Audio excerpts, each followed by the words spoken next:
Good day. I'll be discussing DepEd K-12 grading system. The K-12 basic education program uses a standards and competency-based grading system. These are found in the curriculum guides.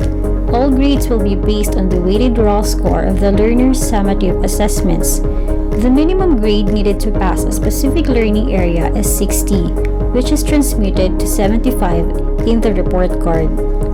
The lowest mark that can appear on the report card is 60 for quarterly grades and final grades.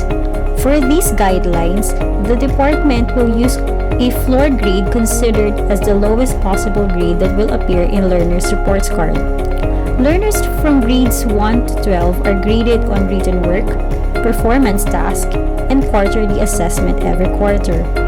These three are given specific percentage weights that vary according to the nature of learning area.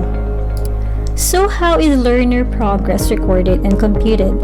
For kindergarten, guidelines specific to the assessment of kindergarten learners will be issued in a different memorandum of order. However, for kindergarten, checklists and anecdotal records are used instead of numerical grades. These are based on learning standards found in the kindergarten curriculum guide. It is also important for teachers to keep a portfolio, which is a record of compilations of the learner's output, such as writing samples, accomplished activity sheets, and artworks. The portfolio can provide concrete evidence of how much or how well the learner is able to accomplish the skills and competencies. Through checklist, the teacher will be able to indicate whether or not the child is able to demonstrate knowledge and or perform the task expected of kindergarten learners. Through anecdotal records or narrative reports, teachers will be able to describe learners' behavior, attitude, and effort in schoolworks. For grades 1 to 12, in the grading period, there is one quarterly assessment, but there should be instances for students to produce written work and to demonstrate what they know and can do through performance tasks. There is no required number of written work and performance tasks, but these must be spread out over the quarter and used to assess learner skills after each unit has been taught. Let's now move on in computing for final grades and general average in DepEd K-12 grading system. So for better understanding, I will be showing you a sample of class record of a certain learner for English grade 4 for first quarter, following the steps in computing the final grade. In first step or step 1, we have to get the total score for each component. For example, we have 7 written works with the highest possible score of 20, 25, 20, 20, 25, 30, and 20, with a total points of 160. However, our learner got 18, 22, 20, 17, 23, 26, and 19 points with a total of 100 points out of 160 points. So let's do the same in the performance task. We have 6 performance tasks with the highest possible score of 15, 15, 25, 20, 20, and 25 with a total of 120 points. The learner got 12, 13, 19, 15, 16, and 25 points with a total of 100 points. For the first quarterly exam has 50 points, which the learner got 40 points. Now that we are done getting the total scores for each component, let's now move on to step 2. The step 2 is the sum of each component is converted to percentage score. Now let's divide the total raw score by the highest possible score, then multiply the quotient by 100. The percentage score of written work is 90.63. The percentage score of performance task is 83.33, and the percentage of score of quarterly assessment is 80. Next is step 3. The percentage scores are then converted to weighted scores to show the importance of each component in promoting learning in the different subjects. Before computing the weighted score of the given sample, let me first show you the weights of the components for grades 1 to 10 and for senior high school. So this is the weight component for grades 1 to 12. each subject has different weights according to its component. Now, here is the weight of the component in senior high school. The grading system for senior high school follows a different set of weights for each component. Now, let's go back to our sample class record. Since we've already computed the percentage score of each component, let us now get the weighted score by multiplying the percentage score by the weight of the component.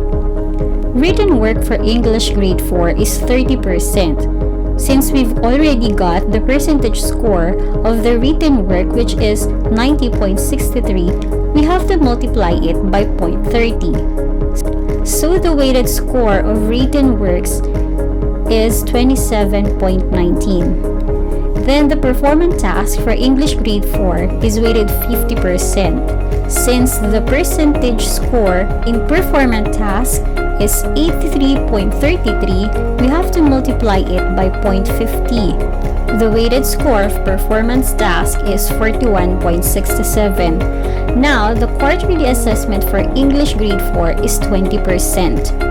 Since the percentage score of quarterly assessment is 80, we have to multiply it by 0.20. The weighted score of quarterly assessment is 16. In step 4, the sum of weighted scores in each component is the initial grade. So let's add the weighted scores of each component. The result will be the initial grade. In component weighted score, the written works is 27.19. The performance task is 41.67 and the quarterly assessment is 16. The total is 84.86. So the initial grade is 84.86, and last step is transmute the initial grade using the transmutation table. Here is the DepEd transmutation table. The initial grade is 84.86. It turns out the transmuted grade is 90. That's why the quarterly grade in English for the first quarter is 90. This is reflected in the report card. However, in MAPE, individual grades are given to each area, namely music, arts, physical education, and health. The quarterly grade for MAPE is the average of the quarterly grades in the 4 areas. For example, we have to get the average of the grades for music, arts, and PE and health. So how are the grades computed at the end of the school year? For kindergarten, since there are no numerical grades, descriptions of the learner's progress in the various learning areas are presented using checklists and student portfolios. These are presented to the parents at the end of each quarter for discussion. Additional guidelines on the kindergarten program will be issued. For grades 1 to 10, here is a sample of grades. The average of the quarterly grades produces the final grade. In order to get the final grade by learning area, we have first to get the average of the first quarter, second quarter, third quarter, and the fourth quarter grade. And next, the general average is computed by dividing the sum of all final grades by the total number of learning areas. Each learning area has equal weights. The final grade in each learning area and the general average are reported as whole numbers. However, for grades 11 and 12, the 2 quarters determine the final grade in a semester. So how is the learner's progress reported? The summary of learner's progress is shown quarterly to parents and guardians through a parent-teacher conference, in which the report card is discussed. The grading scale with its corresponding descriptors. So using the sample class record, the learner received an initial grade of 84.86 in English for the first quarter, which when transmuted to grade of 90 is equivalent to outstanding. When a learner's raw score are consistently below expectations in written works and performance tasks, the learner's parents or guardians must be informed not later than 5th week of that quarter. This will enable them to help and guide their child to improve and prepare for the quarterly assessment. A learner who receives a grade below 75 in any subject in any quarter must be given intervention through remediation and extra lessons for the teachers of that subjects. So how are the learners promoted and retained at the end of the school year? A final grade of 75 or higher in all learning areas allows the student to be promoted to the next grade level. For grades 1 to 10, a learner who did not meet expectations in at most 2 learning areas must take remedial classes. Remedial classes are conducted after the final grades have been computed. The learner must pass the remedial classes to be promoted to the next grade level. However, teachers should ensure that learners receive remediation when they earn raw scores which is consistently below expectations in written works and performance tasks by the 5th week of any quarter. This will prevent a student from failing in any learning area at the end of the year. For grades 11 to 12, learners who fail a unit or set of competencies must be immediately given remedial classes. They should pass the summative assessments during remediation to avoid a failing grade in learning area or subject. This will prevent students from having back subjects in senior high schools. However, if the learner still fails remedial classes, he or she must retake the subjects failed during the summer or as a back subject. Guidance teachers or career advocates must provide support to the senior high school students for his or her choices in senior high school track. Summative assessments are also given during remedial classes. These are recorded, computed, weighted, and transmitted in the same way as the quarterly grade. The equivalent of the final grade for remedial classes is the remedial class mark. The final grade at the end of the school year and the remedial class mark are averaged. These result in the recomputed final grade. If the recomputed final grade is 75 or higher, the student is promoted to the next grade level. However, students will be retained in the grade level if their recomputed final grade is below 75. The teachers of the remedial class issued the certificate of recomputed final grade, which is noted by the school principal. This is submitted to the division office and must be attached to both Form 137 and School Form Number 5. The learner can enroll in the next grade level for grades 1 to 10 and the next semester for grades 11 to 12 upon presentation of the certificate of recomputed final grades. This certificate can be verified in the division office as needed.